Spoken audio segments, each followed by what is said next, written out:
So as everyone knows, TikTok is now banned in the US, and when I posted this news the other day, the majority of you guys were happy about it, unlike a lot of the influencers having full-blown meltdowns. Welfare check on a caller, 10 Street.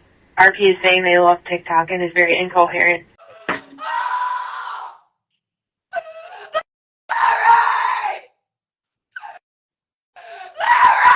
When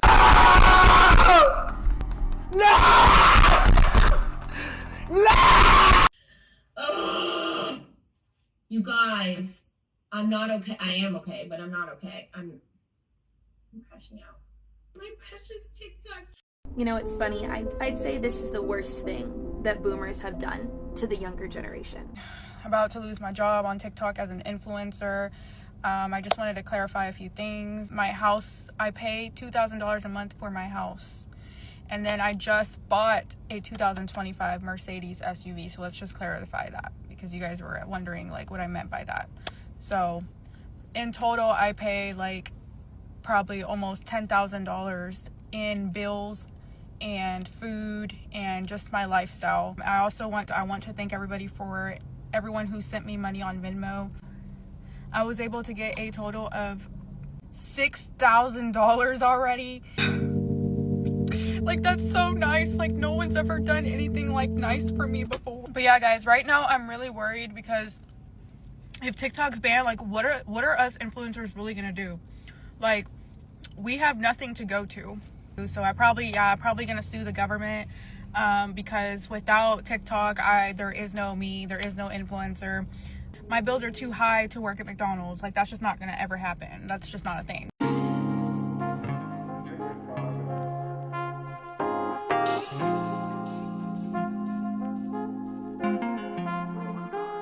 I gotta keep it real. I am crashing the fuck out right now. I don't know what to do. Oh my god. I've already opened and closed the app probably 6 times already just to keep getting the same stupid warning message. Oh my god. Like, this just this is so dystopian.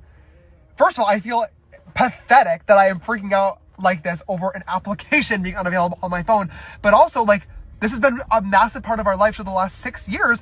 And normally when something happens, I would get on TikTok and start complaining, and I can't even do that. I feel like disconnected. I feel cut off from the world and my community. This is crazy. This is fucking crazy.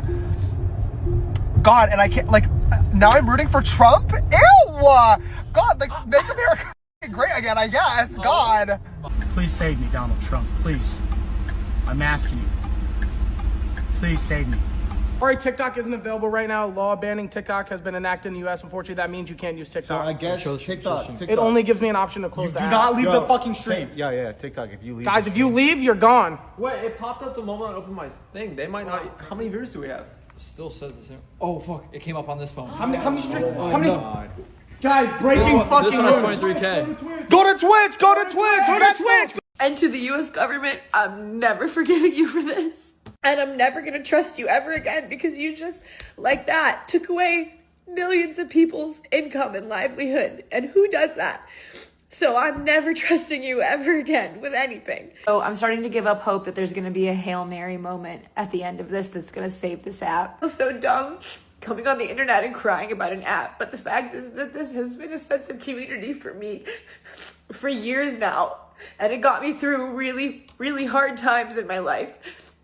The pandemic, losing my job, all of that, getting divorced, like all of this crap that's happened to me in the last 5 years since I've been on here. Hours and hours and hours of time I put into creating stuff. It's been a source of income for me for going on 3 years now. First it was just a little bit, but then it got to be more. I'm not like rich off of it, but it has significantly helped my income every month. I'm like worried about like what I'm gonna do financially. Go get a job at fucking McDonald's, cause that's where you fucking belong. It's really not fair that like they're banning TikTok, and I know it's dramatic as hell that I'm crying, but I just seen the video of the girl that made the renegade dance, and I'm crying because I read a comment that was like the algorithm saying goodbye to us. And I've been noticing that a lot over the past like week. Like all the trends that came in the beginning are coming back, and it just makes me really sad because it genuinely feels like our parents just came in the middle of a school year and said, yeah, forget all your friends, forget all the hard work that you did at this school, forget everything that you did. You're gonna have to start from scratch. And it sucks because it's like, it's beyond TikTok dances. It's beyond all of that. Like, we have put Black culture on a stage that everybody can appreciate. Y'all have shown me things about psychology and my family and my friends and myself that I would have never learned in this lifetime. Like, I don't really know, like, and I know it sounds dramatic to say I don't know what I'm going to do without TikTok, but like, bro, I really don't know who I'm going to be without TikTok, because a large part of who I have become in the last 6 years, and a large part of my growth has come from a lot of the stuff I've learned off of this app. And I really hate to say goodbye. Bye, bitch. I have no idea how I'm gonna survive. This app was literally supposed to be my way out. So for everyone who's saying, go get a job, I am literally working. I have no more time. I work almost every day doing DoorDash, and DoorDash pays $2 a delivery. And I Instacart. I have classes Monday through Thursday in person. I have been posting on this app almost every day for 5 years, guys. I've been posting on this app 3 to 5 times every day for the last 6 months. I've made $175 on here. In 7 days on TikTok, I have made $871. There is no job that's gonna even come close to that. My tuition is $7,000 a semester, and my rent is $800 every month. So no amount of working is gonna get that pay, and I do not want to be in debt my entire life. I literally don't know what to do. My next step has always been to go to the polls, so when y'all see me dancing, do not say a damn thing. The people who voted to take this app away are the people who used this app to campaign. All of their campaign posts, they posted on here. Make it make sense. Now, the reason TikTok got banned in the US is due to national security concerns over its Chinese ownership and fears of data misuse by the Chinese government, but some people have other theories. If TikTok being banned does not radicalize you as an American citizen, you are intentionally missing the point, because it's not about TikTok.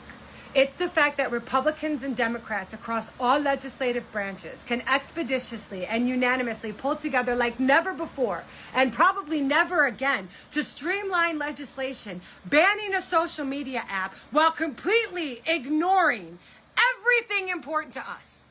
They can't pull together to make sure my kids don't get shot while they go to school, to fix the economy, to mandate livable wages, to kick hedge funds out of single-family homes so I can afford my mortgage again. They're doing fuck all about homeowners insurance, stealing billions of dollars from Americans, and then leaving them for dead while their homes wash away in a flood or burn to the ground in a fire. They, like every other country, can't pull together to outlaw the poisonous substances that are put into our food, creating an epidemic of obese, diabetic, cancerous Americans who need to lean on a healthcare system they do all the mandate in way of quality of service or cost. They won't give us free healthcare. They won't invest in infrastructure or education, but all of their efforts collectively go to banning a social media app. California is on fire. North Carolina and Tennessee washed away. New Jersey has geoplasmic orbs over it. Our kids get shot in school, and our economy is on the brink of fucking collapse. But their top priority is banning social media. That's where the effort goes.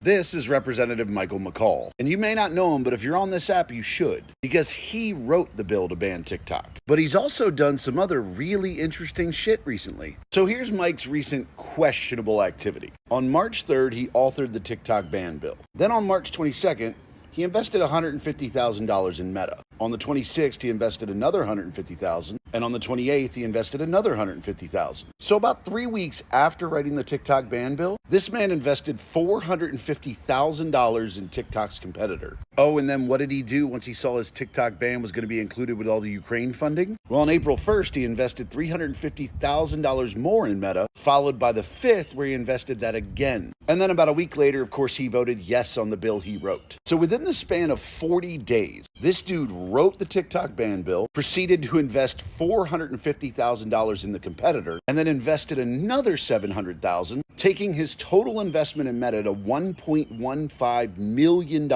And then he voted yes. Now, obviously, the word most people are using here is suspicious, but the word we should be using is criminal. This man wrote the bill to ban TikTok, proceeded to invest more than $1 million in its competitor, whose stock will skyrocket if TikTok actually gets banned, and then voted on the bill to ban it. Are you paying attention yet? You don't find that suspicious? Every other country knows it's about suppressing the free speech of its citizens. If the government believes that a single app could, quote from the hearing on the 10th, skew the perspective of American citizens to be anti-American, maybe the real problem is that American citizens are already in such a state of political unrest and unhappiness that our government is scared a single foreign influence could tip the scale and have it all be over. Don't you think that by taking away the,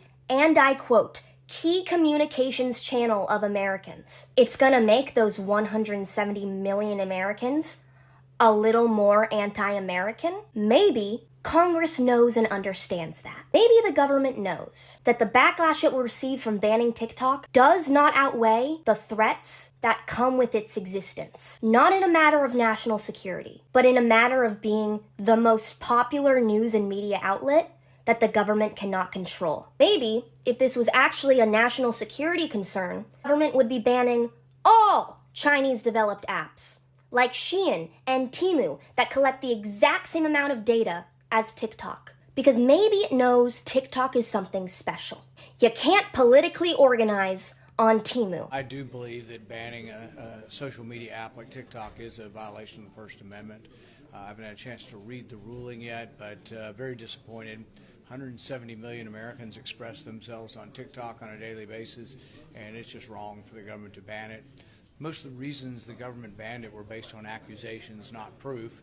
I've never been tried and found guilty of sharing information with a communist government or any of that. They've actually offered, through our Foreign Investment Committee that oversees foreign investments, they've offered to have the data here. They've offered to work with Oracle to house the data in the United States. They've offered to have an American board. In fact, it's misreported that it's a Chinese company to begin with. It's owned, 60% of the company is owned by international investors. But disappointing. I don't think the battle's over yet, though. I'm hopeful that President Trump, in coming in, can have some ability. It sounds like Biden left the door open, perhaps, for some executive action from President Trump, and I hope that's what will happen. Now, yeah, TikTok has contributed to some people becoming more brain dead, and it's been home to terrible content and shit influencers. But let's be real, that kind of content exists everywhere on the internet, and it's going to continue to exist. Beyond the bullshit, TikTok's algorithms help countless small business owners grow, and it's brought some good people opportunities they might have never had. And if the ban was truly about national security, it raises questions, because Meta and other platforms have had data breaches, and plenty of Chinese companies still collect user data. So is banning TikTok solving the problem, or is it just showing that the government can shut down social media apps whenever they want? What happens when they target Twitter, YouTube, or another platform that you enjoy? I don't think the issue is TikTok itself. I think it's a lack of strong, consistent privacy laws. Shutting it down sets a dangerous precedent. Instead, the focus should have been on creating better protections for everyone, not just taking away a platform that people rely on. The question a lot of these people are asking now is, will someone buy TikTok, and can they buy TikTok? And there's been interest from names like Elon Musk, Mr. Beast, Kevin O'Leary, but it's not that simple. ByteDance has repeatedly said it won't sell, and experts point out that the Chinese government is unlikely to approve any deal involving TikTok's prized algorithm. So for now, it's looking as dead as some of these TikTokers' careers, but we'll see, because money talks.